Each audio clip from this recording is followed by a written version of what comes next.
Estate da dimenticare per il turismo del Veneto, che da solo costituisce il 25% dell'intero bilancio italiano in questo settore. L'estate pazza ha sacrificato 6.000 posti di lavoro e 265 milioni di euro, una perdita che non ha precedenti dal dopoguerra ad oggi. Mare e montagna i settori più colpiti e la provincia di Venezia, con 115 milioni che mancano all'appello, la maggior parte dalle spiagge del litorale. Il dato che rimane è che purtroppo una stagione così è venuta a incidere su aziende che sono massacrate fiscalmente, per cui non possono più permettersi un anno da meno 5 o da meno 10% come era normalmente e com'è nella logica delle cose di tutte le imprese da sempre. In questi ultimi anni noi siamo stati macellati e costretti a viaggiare al 100% delle nostre potenzialità per poter appena raggiungere il pareggio. Oltre alle spiagge, perdite pesanti anche per Verona con il lago di Garda e soprattutto nel Bellunese con 24 milioni di euro persi dal turismo di montagna. Una perdita pesante con un calo soprattutto di turisti italiani che preoccupa perché sull'altro piatto della bilancia ci sono le spiagge spagnole e greche che invece registrano aumenti di fatturato anche del 20%.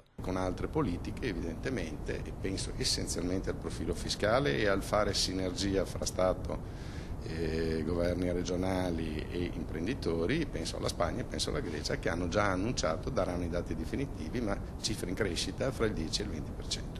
Detto dei danni devastanti causati soprattutto dal maltempo, con 50 giorni complessivi di pioggia tra giugno e agosto, ora gli addetti ai lavori avanzano richieste concrete per uscire dalla crisi o perlomeno per guardare al futuro senza drammi. Molte saranno invece le imprese costrette a chiudere nelle prossime settimane a causa di debiti contratti durante l'estate, dipendenti da pagare nonostante il poco lavoro, mutui da onorare. Ecco le richieste.